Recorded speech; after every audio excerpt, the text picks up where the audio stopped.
Hello, welcome to this video on Dhammapada, Chapter 7, Arahantavaggo, verse 4, verse 93 in the straight-through numbering. Yassasava parikkhina aharecha anissito sunyato animitto cha vimukho yassagocharo akaseva sakuntanam padantassa durannayam. I'll read it now with the text up.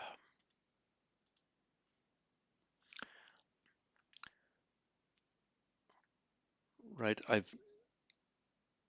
in the edition I copied and pasted this from, it's had Sekuntanam. You'll remember from the previous verse, there were two alternative readings, Sekuntanam and Sakunanam.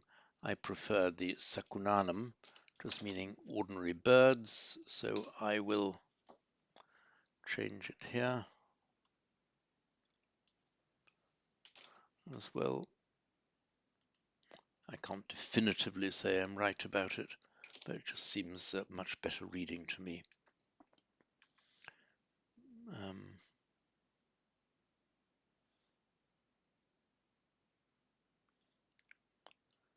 Oh, and I put Secundanum down here. I'd already changed that. Right. So the middle line here, Sunyato animito chavimoko yasagocharo, is the same as the previous verse.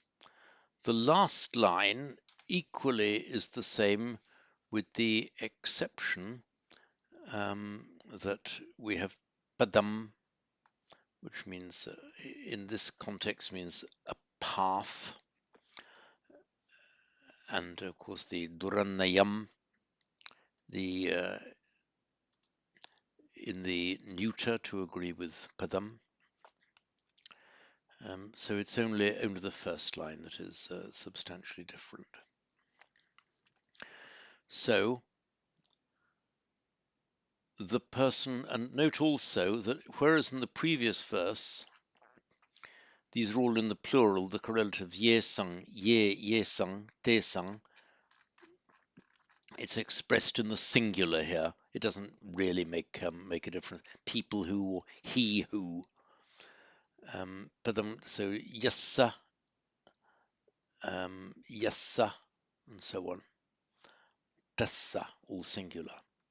So, of whom, that is the person of whom the asavas, the inflows, the corrupting inflows, perikhina, have been destroyed or extinguished. Oops, mistake there. Aharecha anissito, and is not dependent or reliant on food, the ahara, food. Their padam, their path is durannayam, or his path, her path, expressed in the masculine here. His path is difficult to follow. Akaseva sakunanam, like of birds in the sky. Now I'll explain a couple of these words here. Actually, I've done a fairly full explanation of perikhina in the notes. It's from the root kshi, meaning to ruin or to destroy. It's a transitive verb, and it's most commonly found in the passive, both in Sanskrit and in Pali.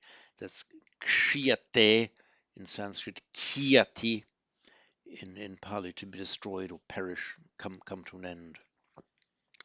As in the phrase, ayu kiyati, life wastes away, is destroyed, comes to an end. That's the same ayu as in Ayurveda, literally life science. Kilesa kianti, we see the kleshas, the defilements are destroyed.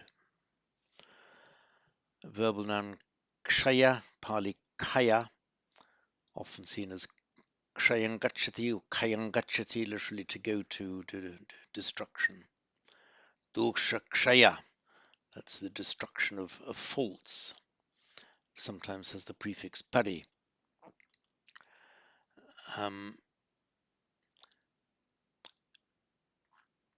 the asavas,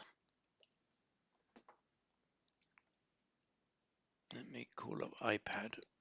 Oops.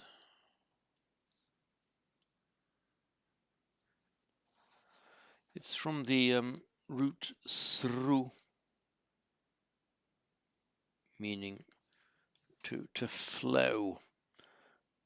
And it is not, very careful, distinguish it from the root shru, to hear, not the same root. And in Sanskrit, it makes sruta, meaning a stream, something that flows. And in Pali, we have the same sota, and if you're a sotapanna, you're one who has obtained the stream, often called a stream entrant. You've placed yourself on the path. You are now in the stream that leads to liberation. So an inflow in Sanskrit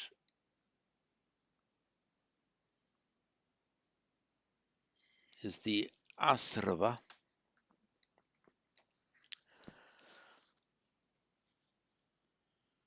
and it's the it has very much the same imagery as the Latin influence, influere, to flow into, and influence something that flows into you.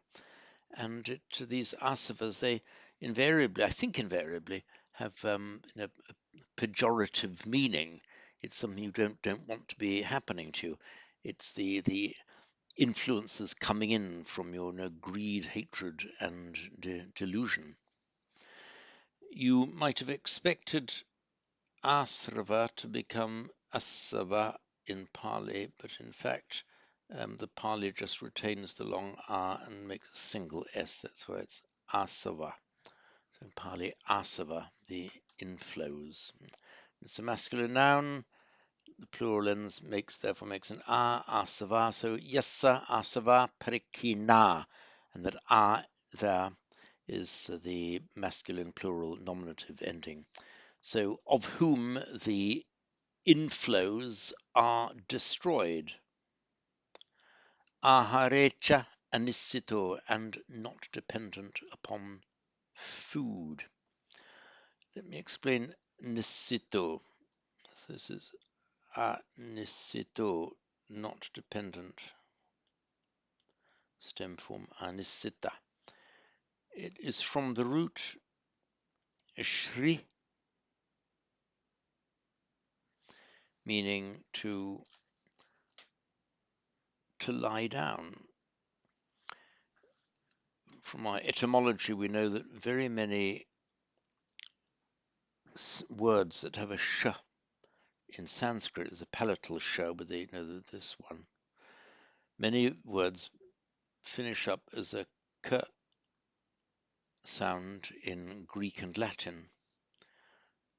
So from this shri, we have in Greek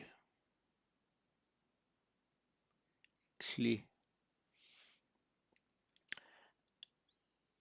the same meaning of lying down, and that is where we get the word clinic, because the word clinic, klinos, is it klinos or kline in Greek, or one of them? It means something that you lie down on. So a clinic is a place with beds, a place for these clinic where you can clin, and the word in Latin incline, decline. To incline is to lean away, all from that same root. So if you are in the past participle now, if you are nishrita, Sanskrit, if you are nishrita, you are leaning on it, leant down on it, lying down on it even, reposing on it, relying on it. And that is what in Pali becomes nisita. Nisita, there we are. Now, go back to our text, and it tends to take the locative, lying on something. So, anisito, not relying on, not dependent on locative food. Ahara is food. The story of ahara, it's the verbal, the root hri, meaning to take, often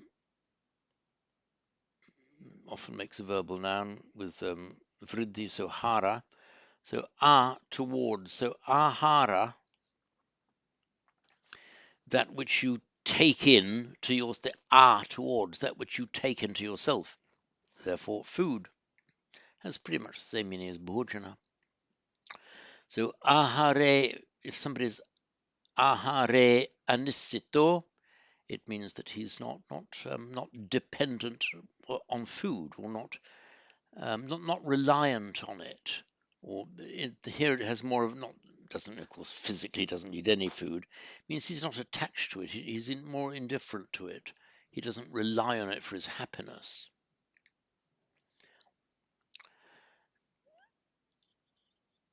And so the rest is, as I said, the same as the previous verse, with the exception of padam, which is one of these polysemic words with a lot of meaning, cognate with our English word foot. The foot, the going, the abode, also the path. We have from the Appamada Vaggo, which we did a while ago, that Appamado Amata Padam. That Padam meant like the abode of something, its footing, where it stays. That Appamado, that mean lack of heedlessness, diligent mindfulness, is Amata Padam. Amata, Sanskrit Amrita, immortal, immortality, the abode of immortality. So to be heedful and mindful, diligently mindful, is the Padam, the abode of immortality. So I will read this through once again. Yassa sava parikina ahare cha anisito sunyato animito cha vimukho yassa gocharo akaseva sakunanam padam tassa durannayam. Get rid of these full stops. And once more before we wind up. Yassa sava parikina ahare cha anisito sunyato animito cha vimukho yassa gocharo akaseva sakunanam padantassa durannayam. And that's all on this verse.